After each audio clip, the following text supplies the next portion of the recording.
There's a reason the most powerful men in history never argued. Not because they couldn't win, but because arguing is losing in disguise.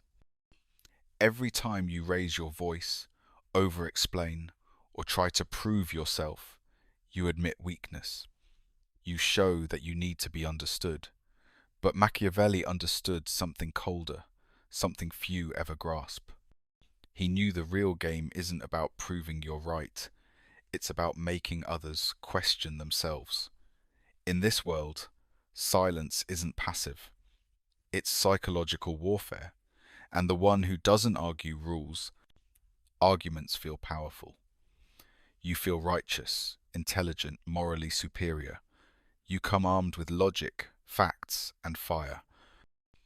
But the moment you engage in an argument, you give something away. Your position. You have stepped into the arena of defense. And in that arena, the crowd is not watching your logic. They are watching your emotion. Machiavelli would tell you this. The man who defends himself has already lost half the battle, because defense means you have accepted their premise. It means you believe their accusation, their insult, their attack deserves your attention.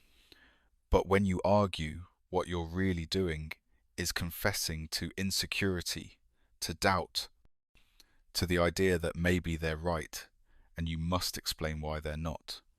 And that's where your power dissolves.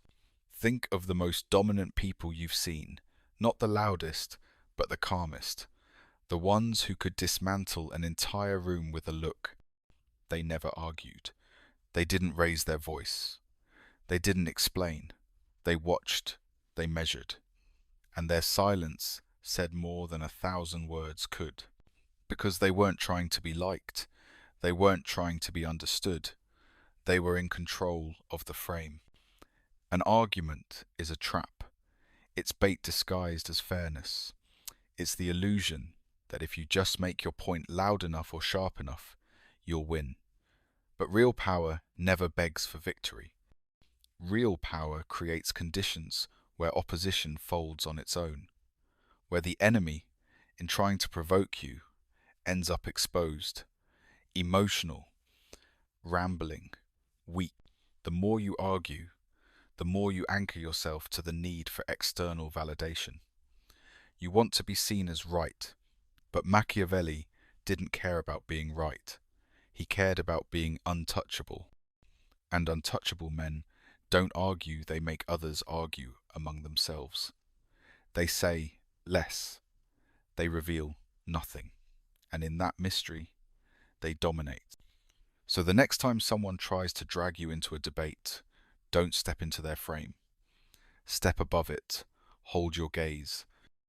Let their words fall unanswered. Because in that moment, you've already won, not with your tongue, but with your control. That is the first move of social dominance. Never argue. Just own the room in silence. The strong don't need to speak first, or loudest, or often, because the strongest man in the room knows that words are currency, and most people spend it recklessly. They rush to fill silence, to prove themselves, to explain away every glance or tone or rumor. But those who carry real power know something colder, that silence is not weakness, it is surveillance. When you let others speak, they begin to reveal things they don't intend. In the panic of trying to be heard, to be liked, to be right, they drop their guard. They talk too much. They overcompensate. They expose their emotions, their insecurities, their plans.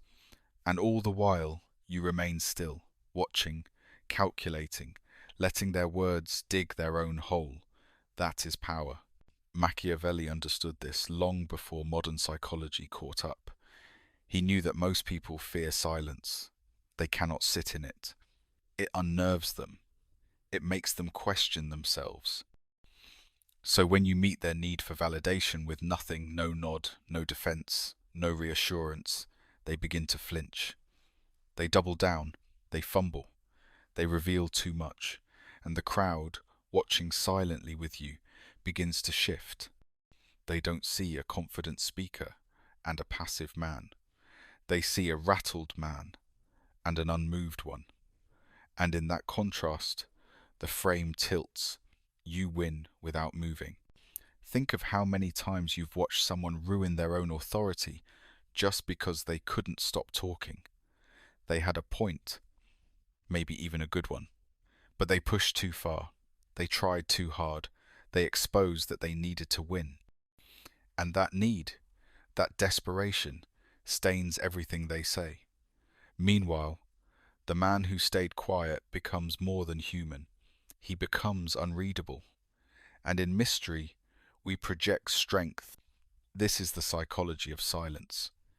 It triggers something ancient in the brain, something that equates quiet with control. The lion doesn't roar before it strikes. It watches. It waits.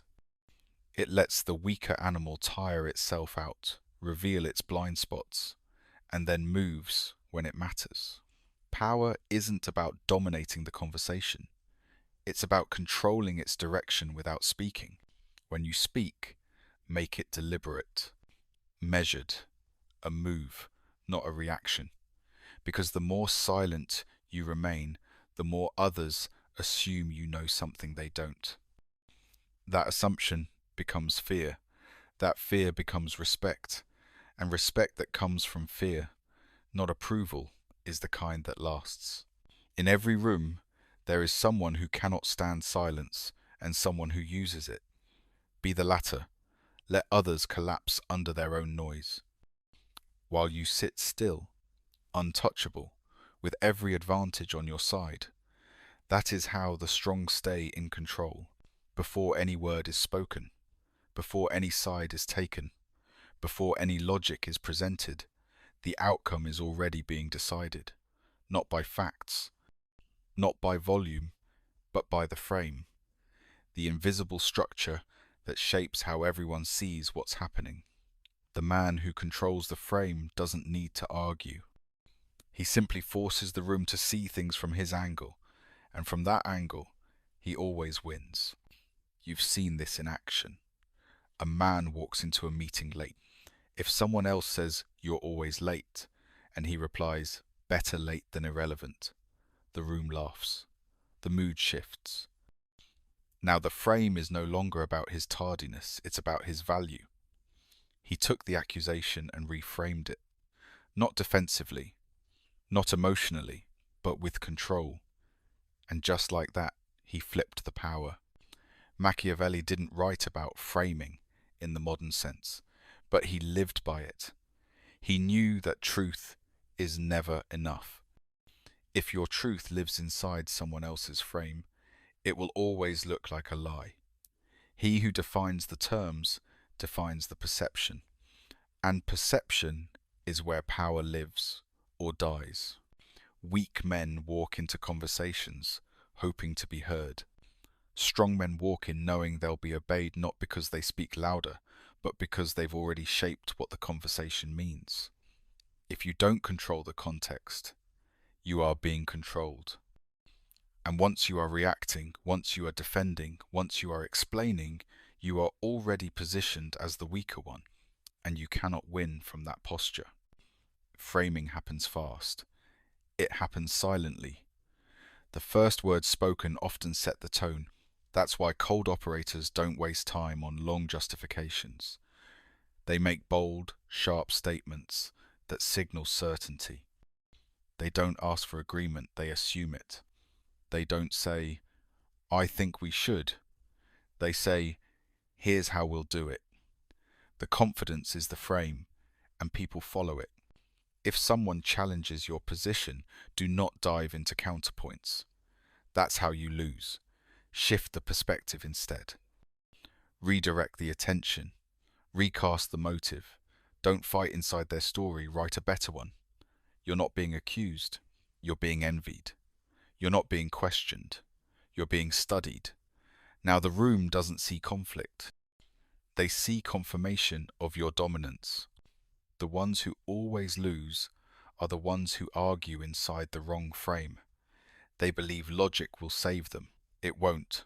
The human mind obeys feeling first, then retrofits logic to match. Control how they feel about the topic, about you, about themselves, and you win before the debate even begins. Control the frame, and you control the game. Let others chase arguments. You build realities.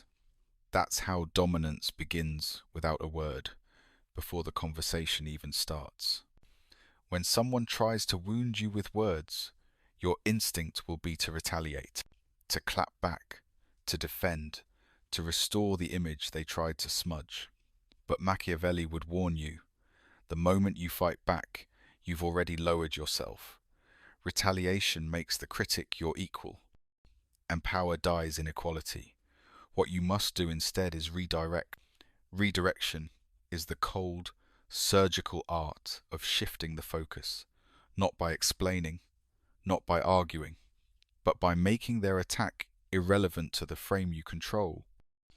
When they strike at your name, you strike at the air and make them look like they swung at a ghost. Let's say someone accuses you of arrogance in front of a group. The weak man rushes to prove he's humble. He gets nervous. He says, "That's not true. I'm just confident." But now the group sees him flinch. They smell the desperation. The Machiavellian move is different. You don't explain. You reframe. You say, "Strange how confidence unsettles people." Suddenly, the room isn't thinking about whether you're arrogant. They're wondering why the accuser is insecure. This is not about clever words. It's about keeping control of the spotlight. Power is the ability to determine what gets attention and what doesn't. When they put the light on your flaws, you move it elsewhere. Not frantically, but calmly. You speak with detachment, not to deny the blow, but to make it irrelevant. Because in every public interaction, the real audience is not the person attacking you, it's the people watching. And they're not measuring your facts, they're measuring your control.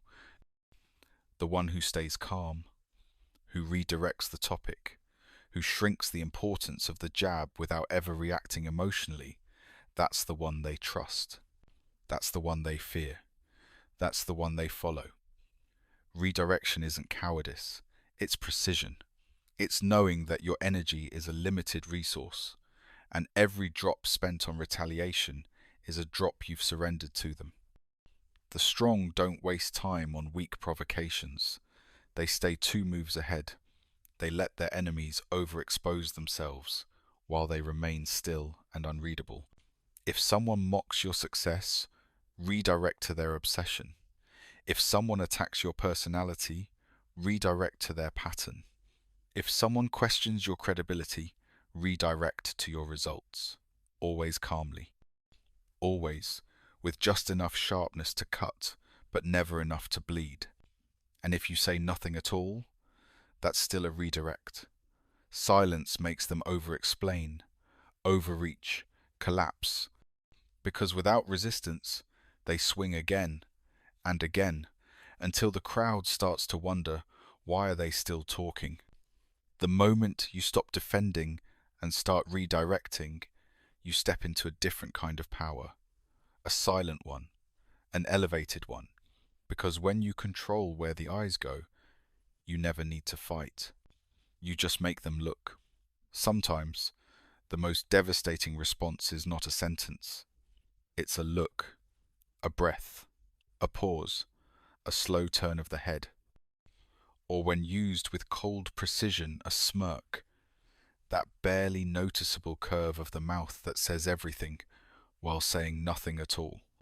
Because when you smirk, you're not engaging, you're declaring, you're communicating without lowering yourself to a single word.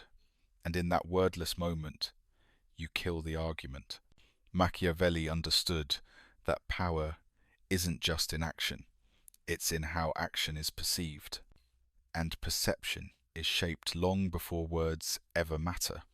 The one who maintains control of his posture, his expression, his pace, he owns the frame of every exchange. his silence becomes heavy, his calmness becomes unnerving, and his confidence broadcasted, not through voice, but through presence, becomes impossible to challenge without consequence. A smirk is dangerous not because it's loud, but because it's unreadable. It's not a laugh, it's not rage, it's not a grin. It exists in the space between, and in that ambiguity, the other person becomes unstable. They start to question, did he not take me seriously? Did I miss something? Did I just expose myself? The insecurity begins to echo, and they speak more, trying to recover. But it's already over, because the moment they respond to your silence, you've already won the frame. Posture works the same way. Weak men fold their shoulders, shrink their presence, and speak fast to fill the tension. But the man who holds still, who takes up space slowly and intentionally, he bends the room around him. He doesn't chase energy, he absorbs it. He doesn't mirror the crowd, he forces them to mirror him. And this makes even powerful voices hesitate. You'll see it in boardrooms, in courtrooms, in backroom politics. The man with the final say is rarely the one yelling. He's the one sitting back, one eyebrow raised, a slow nod, or that calm smirk that tells the attacker, your words don't even register as threat. It's not about arrogance, it's about control. Your opponent wants to make you flinch, wants to see if they can disrupt your rhythm. But when your face doesn't shift, when your gaze doesn't waver, when the only movement you give them is the faint echo of amusement, they feel it. Not just as a loss, but as humiliation. Because they realize they were never actually part of the conversation. They were performing. And you? You were observing. Words can be challenged. But non-verbal power, when done right, is immune. You can argue with logic. You cannot argue with stillness. And when your confidence radiates without effort, without defense, without volume, every challenge collapses under its own noise. So the next time someone tries to pull you into a debate, don't answer. Let your posture speak. Let your stillness speak. And if needed, give them one look, calm, measured, unreadable, a smirk. That's the end. The moment someone starts explaining too much, they reveal something more important than the point they're trying to make: insecurity. Over-explaining is the language of the uncertain. It is not about clarity, it is about fear. Fear of being misunderstood. Fear of being seen as wrong. Fear of losing the frame. And that fear is the very signal a powerful man waits for. Machiavelli would tell you, never interrupt a man who is unraveling himself. Let him speak. Let him fill the silence. Let him expose every weakness in his armor by trying to prove there are none. Because the more he talks, the more you learn. And the less you say, the more power you gain. You've seen it happen. Someone is questioned, maybe lightly challenged. And instead of offering a brief, confident answer, they panic. They repeat themselves. They add disclaimers. They soften their language. They go in circles, all to make sure the room approves. But in that scramble, they show the truth. They don't believe in their own authority, and neither will anyone else. The strongest men, whether in business, war, politics, or the smallest room, understand this cold law. When others feel the need to justify themselves to you, they've already admitted you're above them. Their words become confessions, not because you asked, but because you didn't. Stillness is pressure, and silence is a mirror. When you hold both, people will talk just to escape their own reflection. That's when they say too much. That's when they slip. And that's when you win. Never interrupt it. Never try to one-up it. Let them dig. Let them try to convince you. Let them work for approval you never promised to give. Because the more they chase your validation, the more others in the room recognize where the real gravity is, and it's not in the one talking. Your role is not to argue, it's to observe, to nod once, slowly, to say nothing at all, or at most, offer one sharp sentence that ends the discussion entirely. That's all it takes, because your silence made them carry the weight, and now your words measured, unhurried, drop like iron. This is not passive behavior, it's tactical patience. You don't need to control the conversation, you only need to control yourself. And that discipline alone will collapse most opponents, because they can't stand to be unheard, they can't stand ambiguity, so they explain, and in doing so, they lower themselves with every sentence. Let them talk, let them ramble, let them try to prove their worth, while you sit still, eyes calm, back straight, saying nothing at all. In the end, the room won't remember their words. It will remember your silence. Words are like weapons. The weak swing wildly, hoping something lands. The powerful sharpen each word like a blade. They don't speak to be heard, they speak to end the conversation. And they do it without raising their voice or wasting breath. Because power doesn't ramble. It cuts. Machiavelli knew that long speeches signal uncertainty. A man who truly holds power does not explain, convince, or over-elaborate. He makes short statements, cold, clear, final. His words aren't designed to be debated. They are designed to reshape the room, and they do. Not because they're long, but because they're lethal. When you speak in paragraphs, you give the other person time. Time to think, time to reframe, time to talk back. You give them space to breathe, to plan, to recover. But when you speak in blades, one sentence, deliberate and sharp, you force them to react. Not respond. React. There's a difference. A reaction is emotional. It's scattered. It's defensive. And that's the state you want them in. Because the one who reacts second is chasing.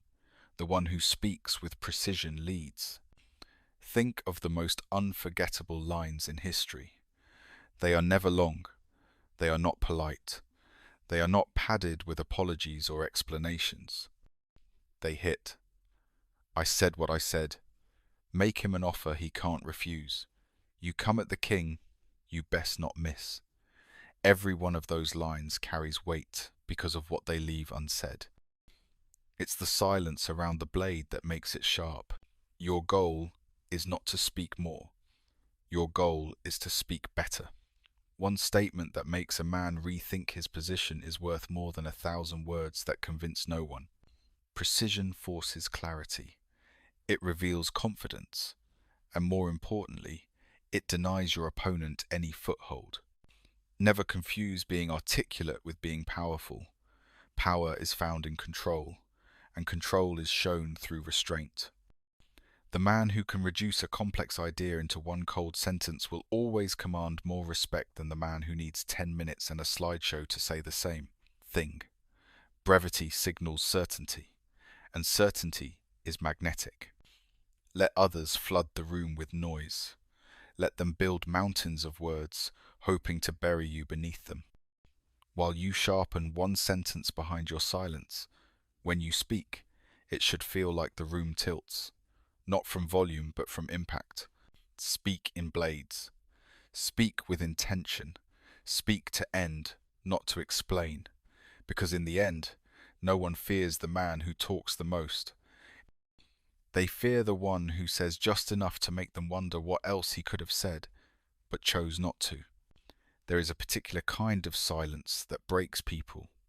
Not the silence of absence, but the silence of calm under fire.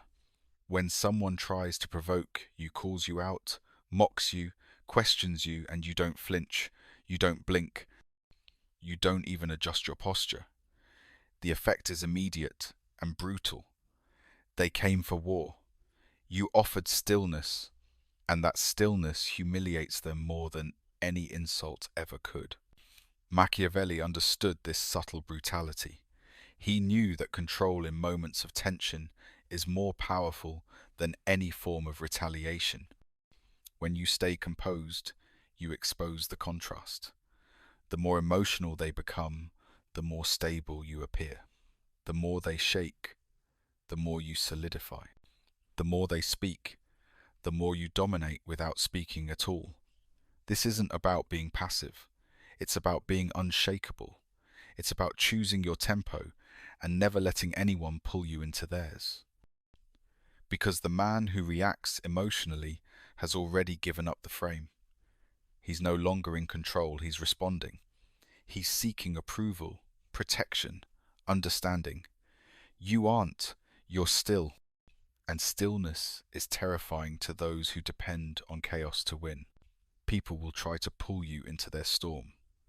That's how weak men fight through drama, volume, and urgency. But when they hurl their anger, and you answer with nothing but composure, the spotlight turns. Now the crowd sees the real imbalance. One man is rattled, one man is cold. And that coldness, that refusal to rise to the bait, becomes the new center of power. Your calmness becomes the mirror that shows them everything they tried to hide. Their insecurity, their desperation, their need to win. And once seen, it cannot be unseen. They came for dominance and walked straight into their own reflection. That's the humiliation. Not what you said, but what they revealed by trying to break you and failing. Never try to outshout someone who is emotional. Let them spiral, let them perform, and hold your gaze. Keep your tone steady. Adjust nothing. That stillness will speak louder than any defense ever could. Because now, even if you do speak, the audience has already decided who is in control. You didn't fight for dominance. You let it collapse into your hands. The strongest men in the room don't win with words. They win with presence. With the discipline not to react. With the ability to let noise bounce off them like wind against stone. And when the emotional opponent finally burns out, when their last insult hangs in the air unanswered, all that's left is the silence and your shadow standing over it. Calm isn't kindness, it's control. Use it when they scream, use it when they accuse, use it when they try to make you look small. Because the man who stays calm while the room shakes isn't just respected, he's feared. And in the end, that's what power demands. There is a silence that humiliates in private and one that annihilates in public. When all eyes are on you and someone tries to provoke, embarrass, or expose you, most people feel the pressure to speak, to defend, to reclaim their image. But the man who holds his tongue in front of the crowd holds something far greater: control. Because public silence doesn't just protect your power, it forces your enemies to self-destruct. In private, silence is strategy. But in public, silence becomes spectacle. When you respond to nothing, when you remain absolutely still while someone throws accusations or jabs before an audience, you flip the spotlight. The crowd stops watching the one who was accused and starts watching the one doing the accusing. And the longer you say nothing, the more they talk, and talk, and talk, until the performance becomes unbearable. Machiavelli would understand what's happening here. In the absence of your reaction, they become desperate to provoke one. The crowd is waiting for drama, for response, for emotional return fire. But you remain unreadable. Now the speaker has to carry the weight of the moment alone. And they can't, so they keep pushing. They get louder. They repeat themselves. They get sloppy. And with every extra word, they reveal what you refuse to. Desperation. Public silence is not weakness. It's exposure, not of yourself but of your opponent. By staying quiet, you force them to show their full hand. And what begins as an attack starts to look like obsession. The audience sees it. They start to wonder, why does he care so much? Why is he trying so hard to tear down someone who won't even acknowledge him?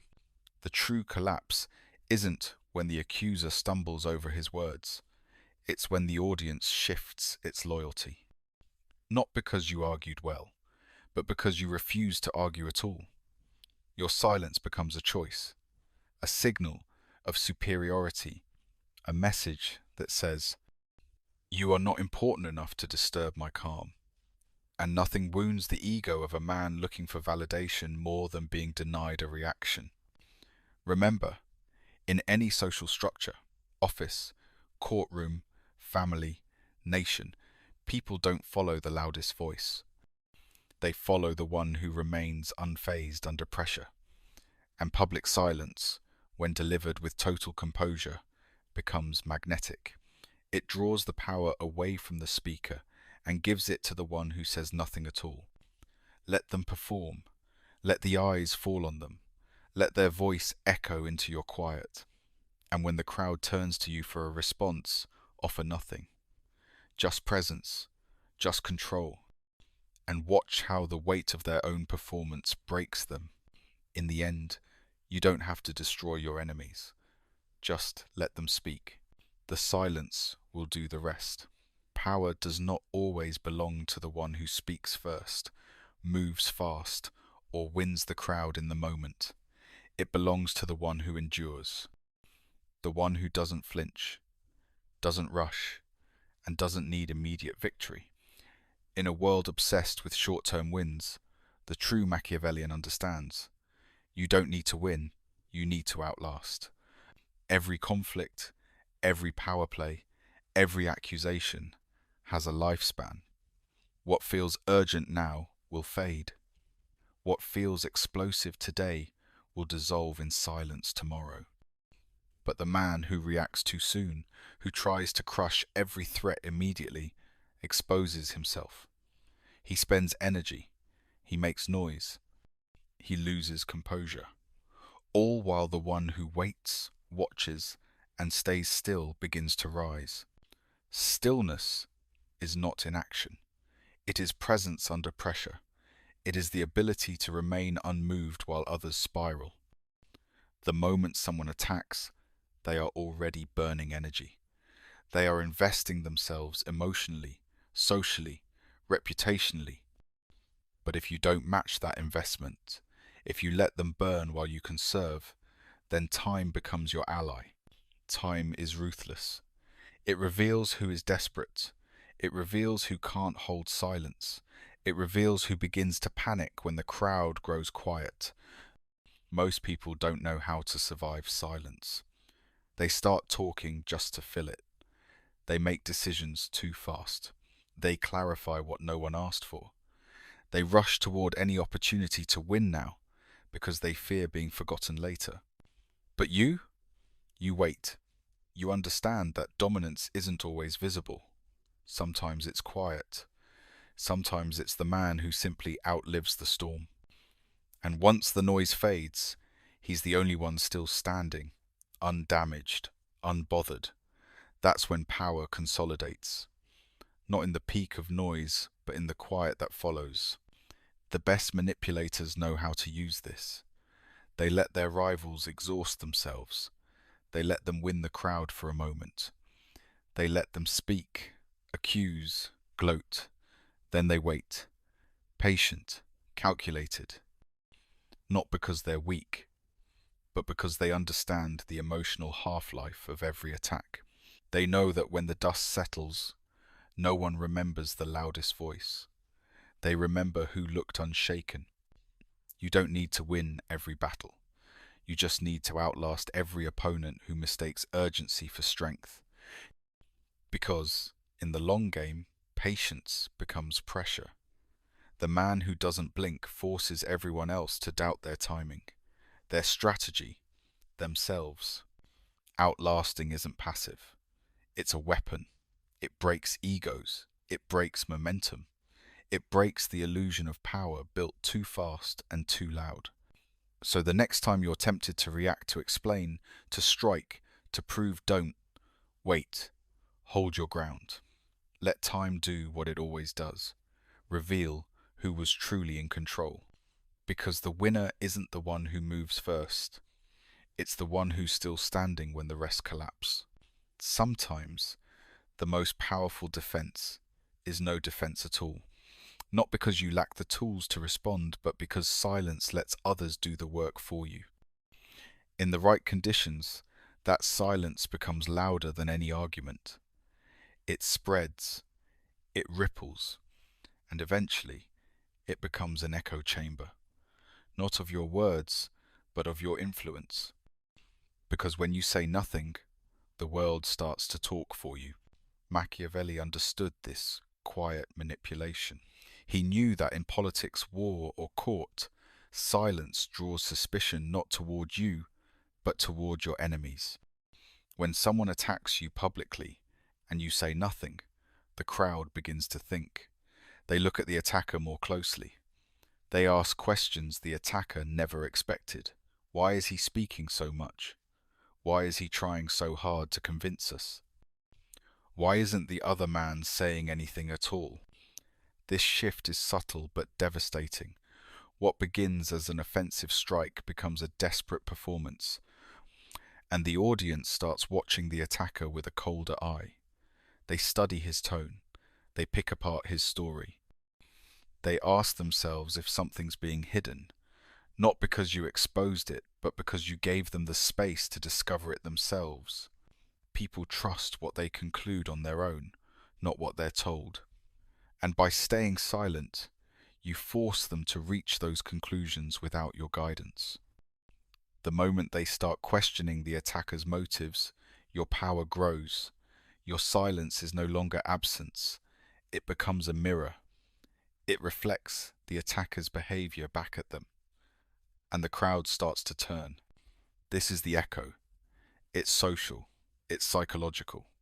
And once triggered, it multiplies. One person doubts, then another, then a third. And the attacker, once so sure, starts to sense the shift. He speaks more. He gets louder. He repeats himself. He tries to recover. But it's too late. Because now he's playing defense against a ghost your absence, and that is a battle he cannot win. You don't need to fight every accusation. You don't need to dismantle every lie. All you need is the discipline to let silence work. The world will fill the gap. And if you've built even a small reputation for composure, that silence will feel like strength. It will feel like confidence. It will feel like power. The true art here is trust. Trusting the echo to do its work. Trusting the performance to collapse under its own weight. Trusting that in the court of public opinion, the man who says the least often gains the most. Let them talk, let them accuse, let them scream, and then do nothing. Say nothing, just wait. Because the louder they become, the more the silence around you will start to hum. And soon, that hum becomes a question, then a doubt, then a whisper, then a shift. And when the echo finally returns, it will be your name they respect. Not because you demanded it, but because you didn't have to. Most people stay too long, in arguments, in accusations, in explanations. They stay because they want closure. They want to be understood. They want the last word. But power doesn't care about being understood. Power exits when the frame is tilted in its favor and never returns to clean up the mess. Machiavelli would tell you, when the fire is lit, walk away. Do not tend it. Do not explain why it burns. Just let the smoke fill the room and disappear behind it. The longer you remain, the more likely you are to dilute your presence. The more you explain, the more you give them pieces of yourself to pull apart. But when you exit, clean, silent, unbothered, they are left with only your shadow. And a shadow is harder to attack than a man standing still. The man who exits without defending knows something most people don't.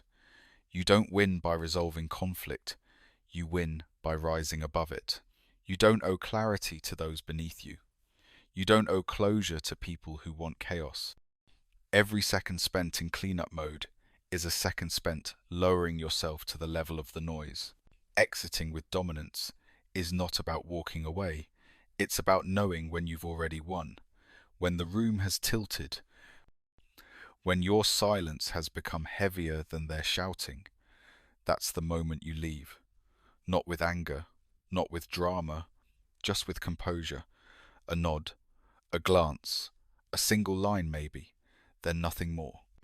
Why does this work? Because people chase what walks away. They question what isn't clarified.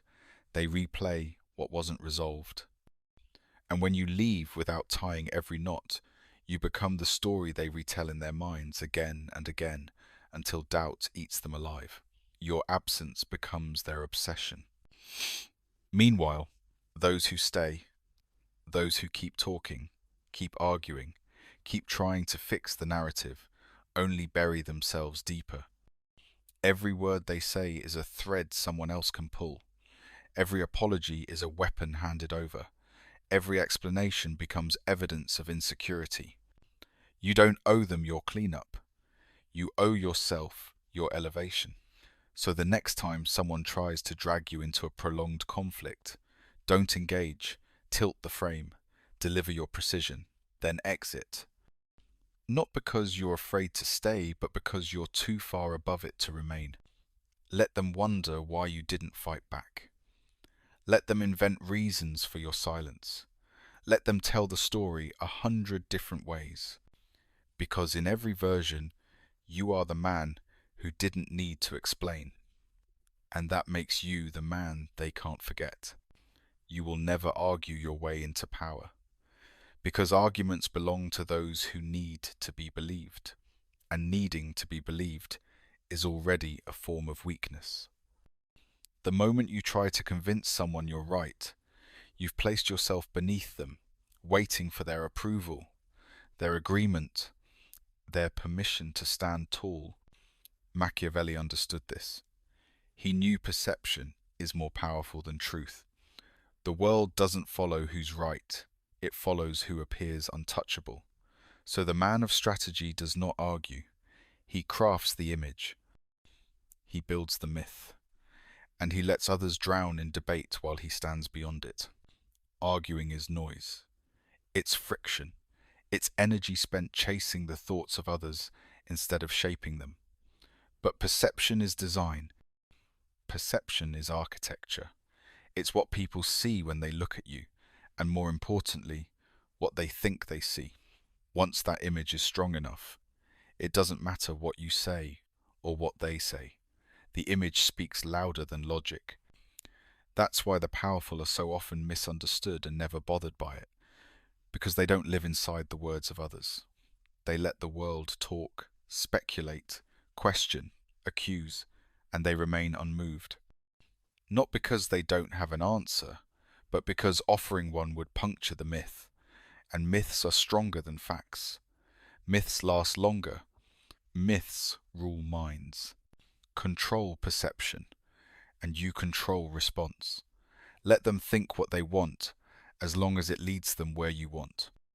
The cold man, the composed figure, the one who doesn't explain, doesn't flinch, doesn't argue that man owns the room, because everyone is watching him, trying to figure him out, while he watches no one. This doesn't mean you lie. It means you elevate. You become a presence, not a point to debate, a signal, not a sentence. And once you master this, you realize that truth isn't what matters, belief does. And belief is molded in silence, in aura, in how you carry yourself when all eyes are on you and you say nothing at all. So let them argue. Let them demand proof. Let them scream for clarity. You give them mystery. You give them presence. You give them exactly what they weren't expecting. Nothing. And in that void, they will project power onto you. Because the man who does not argue is not defenseless. He is beyond defense. He has nothing to prove, and that makes him dangerous. If you found power in this silence, then the next step is clear.